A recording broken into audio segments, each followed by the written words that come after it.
All right, what a month. Okay. So you guys killed it, but for me personally, it was a lot of things that happened. So when things happen, I kind of go back to, I already have these 5 steps, but I look at it myself, like my old notes.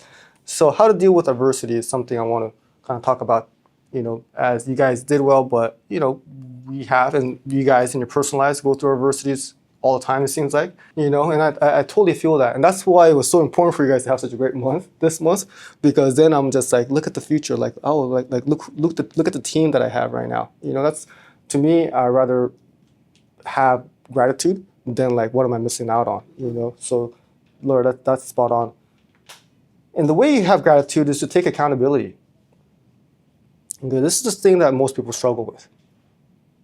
Okay, it's always like, it's the leads, not enough leads. People are cheap, or like the leads are bad. I can't get a hold of these leads, right? Or it's like, there's no training here. Or it's like too much training, or like, could it be maybe, you could work a little harder? Like, could it maybe have something to do with the words that are coming out of your mouth when you talk to the prospect?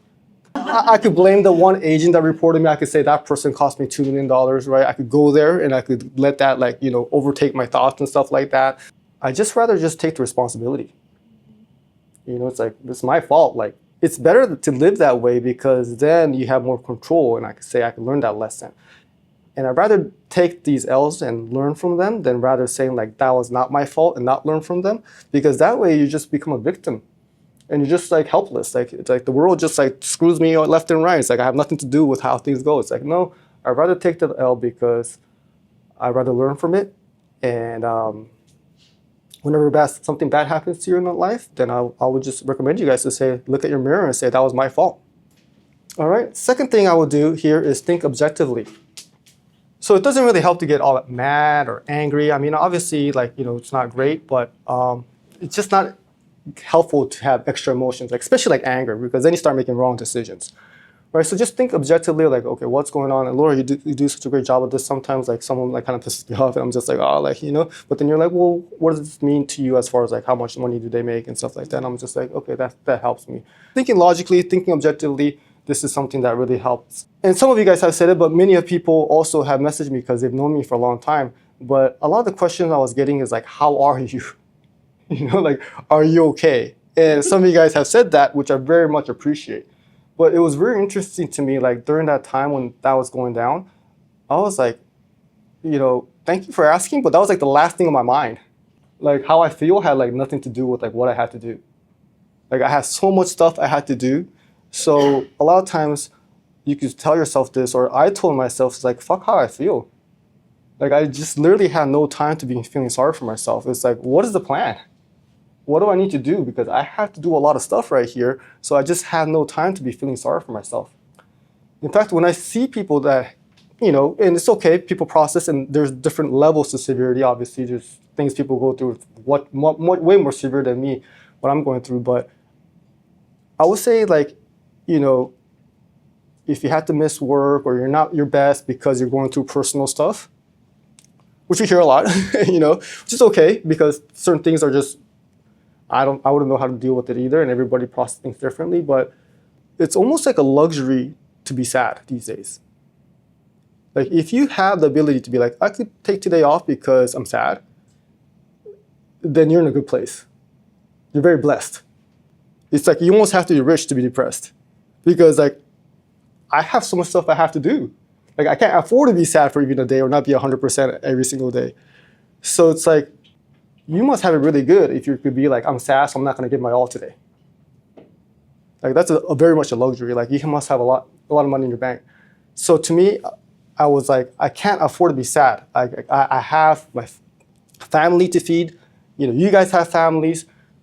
So I just didn't have any time to be stressed. Okay, and maybe I'll one day reflect back on Farmers and write something about it, or just kind of like put my thoughts together of how I feel. There's be a lot of gratitude there too, but it's kind of like, well, now's not the time. Like we got a lot of work to get done. Number 3 is strategize. So what are we gonna have to do to make up that renewal income? How much of a financial risk am I willing to take? So strategizing, okay? What are some things that you guys could be strategizing? promoting our new agency. Thank you, Diana. It's a wild idea to sometimes think about what you guys should be doing. Maybe read a book. Wild. I know TikTok and Netflix is cool and all, okay, but it's not a bad idea to sometimes think there and be like, how can I help myself make more money? I do that all the time. That sometimes people ask me like, what do you do here at 4 o'clock in the morning? Like, what the hell is there to do? Like, I like it quiet. I don't want anyone bothering me. I don't want anyone, messaging me anything. I just like to sit there in my thoughts in the dark and like think of what I need to do, and that really helps me come crystal clear of what I need to do. So I would encourage you guys like, what do I need to do? Maybe do I need to practice this part of the script? Maybe I need to read this book on personal development, or maybe I need help with discipline, or maybe I need help with that. Spend a little bit of time actually thinking what's going to help you guys is something I really recommend. And then number 4 is adapt. And this is hard, okay, for many people, but this is what we have to do, is not feel sorry for ourselves and just adapt to the new world we're living in. What's coming right now, I keep on talking about it every meeting. AI. I'm very excited about it. We're going to use that to our full advantage before everybody else starts doing it. That's going to be a huge competitive advantage for us. But for you guys, it's just, I see it. Agents were able to adapt to the sales script and use it to their advantage are doing better now, right? And agents who struggle with new information, role playing, but still struggle to apply it, are keeping the closing ratio where they are. So who's able to handle changes objectively without getting emotional? Who's able to learn new career guidelines? These adaptability is going to be such a key for us moving forward. And you guys have shown a great job as far as attitude-wise and skill-wise that you guys are adapting, and that's something we're very proud of. So that's number 4. And number 5, last step. What do you guys think? Once you have the strategy, once you're ready to adapt, then what do you got to do? Execute. That's right. Take massive action. So once your back's against the wall, it's like, okay, what can you do? Like, can you work a little bit more hours? Again, wild idea. One more Saturday.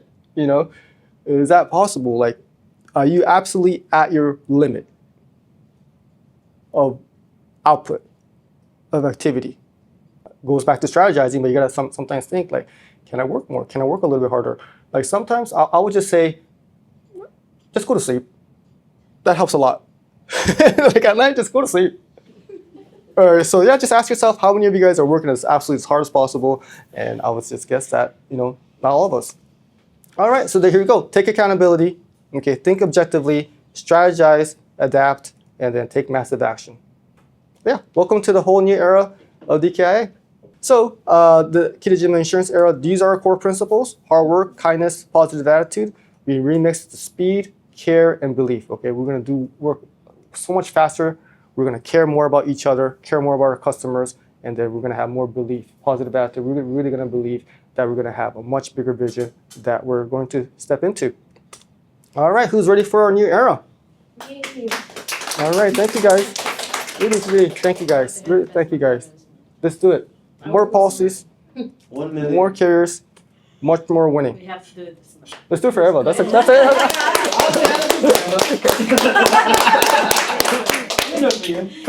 Okay, so let's do it forever is gonna be our motto for this month. Yeah. Okay, but Come on. but you guys know how mottos work? How what? Mottos, like a company motto. Oh yeah, our model? Model. The model. Yeah. So what's the famous one? Let's get it. No. That's ours, but yeah, that's other ours. companies. Oh, other companies. Let's do Just do it. Just do it, Nike. Yep. Just do it. Apple, think different. What do you guys think about it? This is what I came up with. Okay. Security. No. And you're insuring people? That's crazy. No. Immediately no. No. What's the next slide? I know you're joking. Kitajima Insurance, we're killing it. Then that's what team's about. A team members, like I couldn't have the ability to focus on your guys' sales and do, I'll be all in there, do all the little work. I was actually in my room and just focusing on what we had to do with the transition, changing all the templates and all the voicemails and everything that had to be changed and making sure, everything was okay with farmers. So yeah, you guys definitely held it down for us, okay, for me too. So we got a new name, new brand, and a new era ahead of us, but something that hasn't changed is our team. Our team is not changing. Our principles and our values aren't changing. And I just want to say, you guys should be very proud. that going through this transition here is not easy, but you guys are handling it champions, and you guys could say that you're the founding members of the Kitajima Insurance era. Like you guys were here from day one. So let's own this moment and let's kill it. I practiced already.